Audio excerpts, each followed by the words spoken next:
নমস্কার,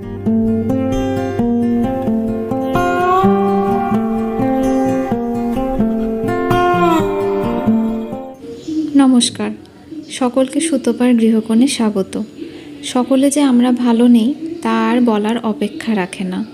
পশ্চিমবঙ্গে এবং তার বাইরের যা পরিস্থিতি ভালো না থাকারই ইঙ্গিত দেয়, যার কারণস্বরূপ আপনাদের সাথে আমার বহুদিন পর কথা হচ্ছে। শেষ কথা হয়েছিল আমি তখন ডেঙ্গুতে ভুগছিলাম, আপনাদের জানিয়েছিলাম। যাই হোক, ব্লগটা শুরু করছি শনিবার বিকেল থেকে। চাউমিন বানানোর প্রস্তুতি করে রেখে মেয়েকে নিয়ে আঁকাতে যেতে হয়েছিল। আজ রাতের ডিনার আমাদের এগ চাউমিন। মেয়ে ওখানে বাসন নিয়ে খেলতে বসেছে। প্রথমে আমি চাউমিনটাকে লবণ হলুদ দিয়ে সেদ্ধ করে নিয়েছি, তারপর হালকা তেল ছড়িয়ে দিয়েছি, এতে ঝরঝরে হবে, মানে গায়ে গায়ে লেগে যাবে না। তারপর চাউমিনটা সম্পূর্ণ ছেঁকে নিয়েছি, জলটা ছেঁকে নিয়ে এখানে গাজর, ক্যাপসিকাম কুচি আর বিনস কেটে রেখেছি, এই ঢাকা দিয়ে রইলাম। এবার ওর আঁকার কাজগুলো একটু দেখে নিই, ওর আঁকাটা করিয়ে নিয়ে আসতে হবে, নইলে বৃষ্টি চলে আসবে। বৃষ্টি চলে আসলে আঁকাটা এবার কামাই হয়ে যাবে। সপ্তাহে একদিন তো। এই যে আস্তে আস্তে টুকটুক করে অনেকটাই কাজ করে ফেলেছে, শিখছে, ভুল হচ্ছে, তবুও শেখার চেষ্টা আছে, শিখছে।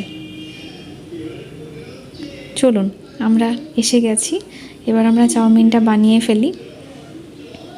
এখানে আমি আর একটু কিছু জিনিস কেটেছি এসে, সেটা হলো একটু আলু, একটু পেঁয়াজ আর একটু স্লাইস করে আদা। আমি বেসিক্যালি চাউমিনটা সাদা তেলেই করি। এখানে আমার কড়াইয়ে একটু সাদা তেল ছিল, তো সেই সাদা তেলে আমি প্রথমে গাজর, ক্যাপসিকাম, বিনস, এগুলো আলুটা একসাথে ভেজে নিয়েছি।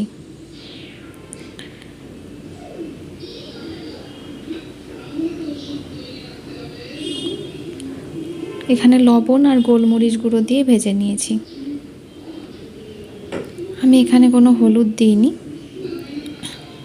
এরপর এরই মধ্যে একটু ডিম দেব, আর পেঁয়াজটা আমি এই সময় দিই, কারণ পেঁয়াজটা প্রথমেই যদি তেলে দিয়ে দিই না, আমি দেখেছি যে পেঁয়াজটা ভাজতে ভাজতে অন্যান্য সবজিগুলো তো ভাজার জন্য নাড়তে থাকি, আর পেঁয়াজটা তখন কালো হয়ে যায়। ওই জন্য পেঁয়াজটা আমি পরে দিই। এবার পেঁয়াজটা ভাজাও হবে, বাকিগুলো সেদ্ধও হয়ে যাবে ঢাকা দিয়ে রাখতে রাখতে। সিম্পল এগ চাউমিন করব, তাই দুটো ডিম নিয়ে নিচ্ছি।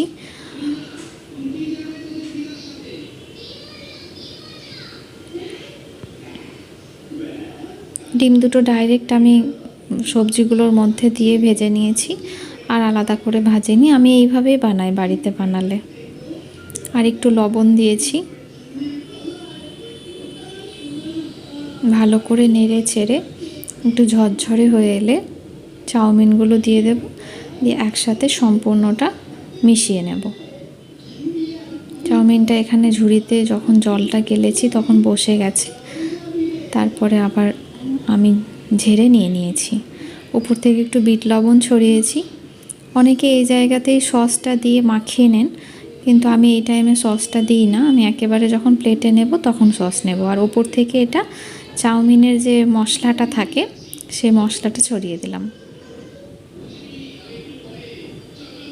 এই হচ্ছে আমার চাউমিনের ফাইনাল লুক। আর আমার দেখবেন রান্নাঘরের পরিস্থিতিটা কি, আমি এদিকে চাউমিন বানাচ্ছি আর এদিকে আমার রান্নাঘরের সমস্ত বাসন একজন অল্প অল্প অল্প করে নিয়ে নিয়ে নিয়ে নিয়ে পুরো ডাইনিংয়ে ছড়িয়ে ছিটিয়ে খেলতে বসেছে। এই যে তাকে দেখাচ্ছি বলে আপত্তি। তো চলুন, দীর্ঘদিন অসুস্থ থাকার পর রবিবার সকালবেলা আমি একটু চারিদিক গুছানোর মনস্থির করেছিলাম। বহুদিন পর সংসারের কাজে হাত দিয়ে মনটা বেশ ভালোই লাগছিল। চারিদিক খুব ভীষণ অগোছালো ছিল, তাই সকাল সকাল টিফিন খেয়ে লেগে পড়েছি কাজে। প্রসঙ্গক্রমে বলে রাখি, যারা ইউটিউবে আমরা কাজ করি তারা জানি আমাদেরকে ভিডিও ক্লিপিং তুলে রেখে পরে পোস্ট করতে হয়, এগুলো আমার সব আগের করা ভিডিও এডিটিং, যার সম্মিলিত ভ্লগ এইটি। আমার বর্তমান মনের পরিস্থিতি একেবারেই কোনো খুশির মুহূর্ত ভাগ করে নেওয়ার মতো নেই, তাই এতগুলো দিন চলে গেল মন বোঝাতে বোঝাতে। যাই হোক, এখানে আমার এই বড় কাবাডে প্রচুর জিনিস থাকে। নিচেটায় মেয়ের জামা কাপড় থাকে, উপরের এই জিনিসগুলো আমি আগে সব সরিয়ে নিচ্ছি, তারপর একটা নতুন টাওয়াল পেতে আমি এগুলোকে আবার অর্গানাইজড করব। ডেঙ্গু সেরে যাওয়ার পর থেকেই শরীর ভীষণ দুর্বল, তবুও কিছুটা হলেও শারীরিকভাবে সুস্থ হয়েছি, কিন্তু বর্তমান পরিস্থিতি মানসিকভাবে ভীষণ দুর্বল করে দিয়েছে।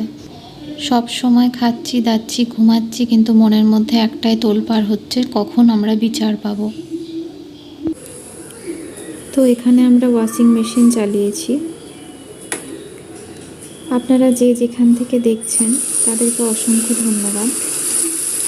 আপনাদের যে যেখানে রয়েছেন সেখানের পরিস্থিতি কীরকম তা আমাকে কমেন্ট করে জানাবেন। আর যে যেভাবে প্রতিবাদ করছেন সেই প্রতিবাদের আগুনটা জ্বালিয়েই রাখবেন, প্রতিবাদ থামাবেন না। আমরা থেমে গেলে আমাদের বিচারের আশাও কিন্তু থেমে যাবে। যেটুকু এখন আশা করছি সেটুকুও কিন্তু আমাদের বন্ধ হয়ে যাবে।